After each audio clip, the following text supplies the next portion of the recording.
Hi, it's Fierce Tarot. Hello, Cancer placements. Okay, this is your August love reading. So, kung ano ba meron, like kung ano pwede mong i-expect, pasensya na sa aking voice. Oo, kasi super duper aga.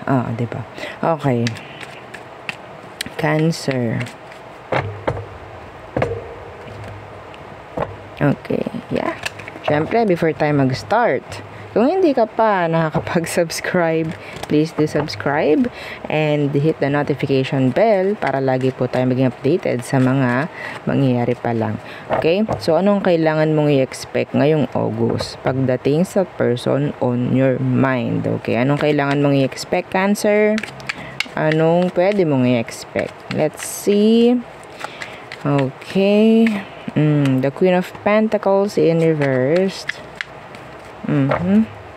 Someone's putting healthy boundaries dahil meron ditong nakaka-stress na. Okay. Queen of Pentacles in reversed. The Eight of Wands. Okay. Someone's sabihin nating palaging pagiging available. Oo. Okay. So, nakakapagod yun. Okay? Parang ganun. Yeah. Some of you.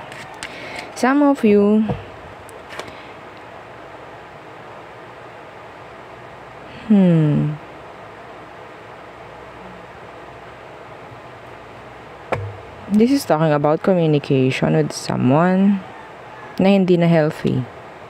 Magkakaroon ng unhealthy communication with someone ngayong August. Yeah, yung parang nakaka-toxic, yung parang nakaka-drain na. Okay? Let's see, ano bang meron? Anong meron sa sitwasyon nyo? Yeah, the Four of Swords, yeah. Four of Swords and the Nine of Cups in reverse. Yeah, this is too draining. The Sun in reverse.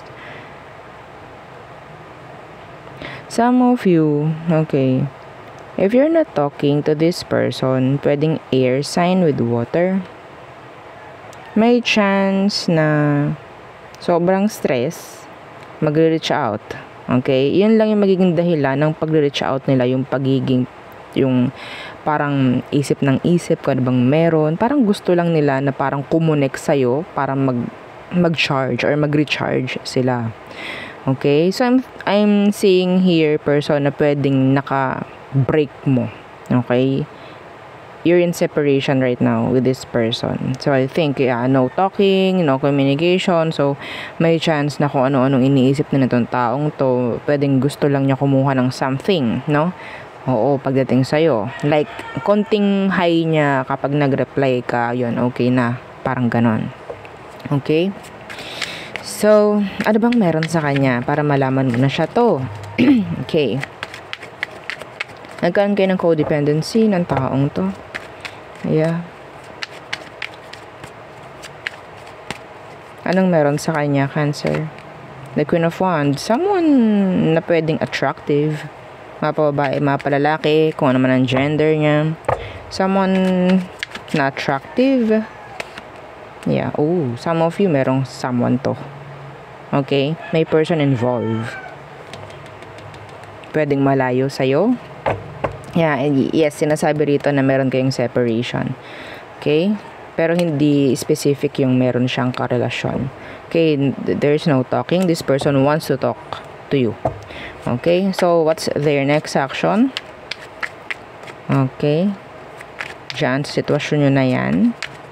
Kasi itong taong to, pinapakita na talagang gustong-gusto kang makausap. Gusto ka nilang makita, mga ganon, para ma-recharge. Okay? Wala akong nakikita rito na gusto ka niyang kausapin, gusto ka niyang makita kasi gusto niya makipagbalikan. Walang ganon. Okay? So, anong next action niya towards you, Cancer? Yeah, the Six of Wands in reverse. This is selfishness. Okay? This is energy ng, ang tawag dyan? Self-centered. Like, attention mo sa akin, parang ganon. Okay? The Six of Wands in reverse. And, yeah, the Devil. Pwedeng Capricorn. Okay? So, may chance na, yeah, the Eight of Swords in reverse, releasing from stress. Okay? Yeah, the Magician in reverse. So, if ever you're expecting na magkaroon kayo ng pagkakaayos ng taong to in August, well, hindi mangyayari yon. This is like a communication lang na mangyayari para lang sa kanya. Okay? Like, kailangan kong kumunik kay Cancer for me to recharge. Okay? To feel better. Mga ganon. Okay? So, ano ang advice for you, Cancer? Yeah. Medyo madali lang itong reading na to. Oo, titingnan lang natin eh. Tinitingnan lang natin kung anong mga pwedeng mangyari kung, yeah, di ba? Okay. Someone is stressing out na. Oo. Anong advice for Cancer? Okay, the Two of Cups. Ooh. Kung pareho kayo nang nararamdaman ng taong ito, na parang feeling mo kailangan mong kumunik sa kanya for you to be better or para makaramdam ka ng kaunting kasiyahan. Kasi, yeah, meron ditong codependency.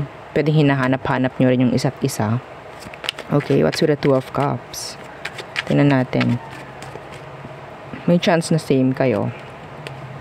Death in reverse. So, ang mangyayari, kapag tumanggap ka or nag-reply ka kung ano man, okay, ang nakikita ko lang dito is magkakaroon lang ng repeat or a cycle. Okay? Na magdadala pa rin ng confusion. Some of you, sabihin nating mafe-feel mo na para kang option.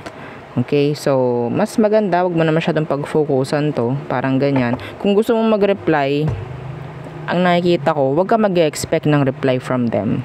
Okay? Kapag nag-reply ka sa kanila, sa message niya, kasi may chance na mag-reach out to. Okay? By August. So, ang nakukuha ko, kapag nag-reply ka sa kanila, don't expect big. Okay? Kasi hindi ko nakikita na magiging healthy yung mga magiging conversation nyo by August. Okay? So, yeah. Litong-lito lang itong taong to. Gusto lang niya ng something, yes. Okay? Something na pwedeng ikaw lang yung nakakapag-provide for them. Okay? So, ikaw, I don't know kung ang gusto mo rito is ganun rin. Kasi, the Two of Cups, this is energy ng mutual feelings. Okay? Mutual feelings. I don't know. May chance rin dito na meron, yeah, there's unfinished business here. Okay? So, kung hindi nyo masasettle, walang mangyayari. Kung ano mga issue nyo at hindi na fix, mag-ulit-ulit lang to. Okay?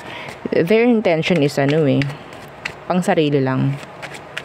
Okay? If they're trying to get back, sa August, mag-reach out sa'yo. Yeah. See the Fool in reverse, the Four of Wands in reverse. Wala akong nakikitang energy ng pakikipagbalikan dito. Unhappy lang talaga yung person mo, Cancer. Okay? So, may chance na ganun ka rin. So, ang mangyayari kapag nag-reach out ang yung tao mo and nag-reply ka, yun lang. Okay? Hanggang dun lang. Chat, reply. Pagkatapos mo mag-reply, pwedeng ilang araw ulit magre-reply to or hindi consistent nga. No? So, unhealthy communication. Okay? So, yeah, yun ang ating nakikita for you, Cancer placements. Again, yeah, please don't forget to like, share, and subscribe, and follow our FB page. Thank you. Bye.